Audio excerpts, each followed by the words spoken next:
화성시는 지난 27일 삼성전자 반도체 공장에서 불산 누출로 인한 안전사고가 발생한 것에 대해 삼성전자로부터 진실된 원인 규명과 그에 따른 안전대책 마련을 위한 주민 설명회를 가졌습니다. 삼성전자 반도체는 시민들의 요구에 의해 입주자 대표 정기회의가 예정됐던 지난 30일 동탄 일동 주민센터에 자리를 마련해 불안감을 호소하는 지역 주민들을 상대로 주민 설명회를 열고 사고 경위와 조치 상황에 대해 설명했습니다.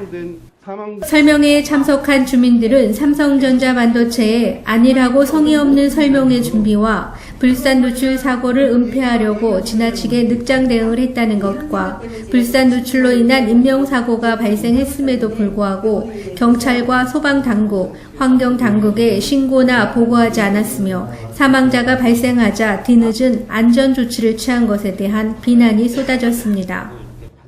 이날 참석한 삼성전자 반도체 관계 임원은 이번 불산 누출 사고 관련 1km 안에 있는 초등학교와 아파트 단지 등 시료를 채취해 환경 오염을 조사 중에 있으며 이번 사고에 대한 관계 당국의 조사에 적극 협조하고 원인을 철저히 규명해 재발 방지 대책을 마련하겠다고 말했습니다.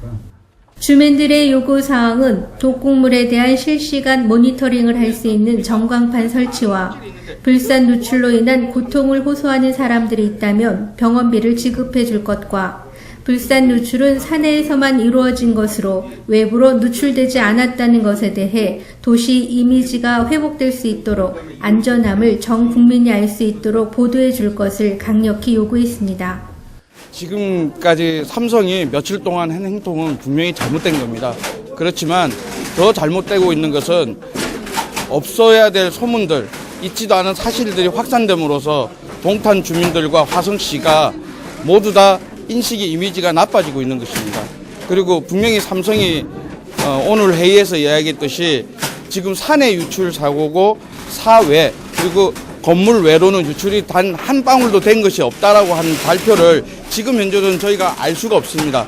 그것에 대해서 책임을 지겠다는 부분에 대한 지금의 확정된 그 발표를 하겠다고 했기 때문에 그 사실을 믿고 그것이 발표가 되면 분명히 삼성이 책임지겠다는 것이기 때문에 거기에 대해서 주민들이 믿을 수 있을 거라고 생각합니다.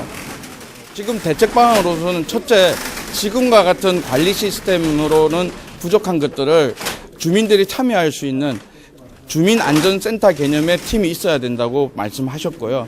두 번째, 그 대기 공간에 있는 그 미세먼지를 측정하는 것 같은 독극물을 측정할 수 있는 센서를 부착한 전광판을 16개 독극물에 대해서 수치에 대해서 있다 없다 그리고 얼마가 있다는 것을 공표를 하시겠다고 했습니다. 그리고 세 번째로는 궁극적인 방안으로서 독극물에 대한 부분에 대한 것들이 삼성이 책임지겠다. 그런 사실이 지금 현재 주민들의 역량이 가면 책임지겠다는 부분. 그 세 가지가 된다면은 주민들이 삼성을 믿을 수 있는 다시 한번 계기가 만들어질 거라고 봅니다.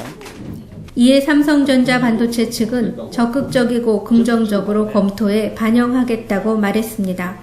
화성에서 YBC 뉴스 강효숙입니다.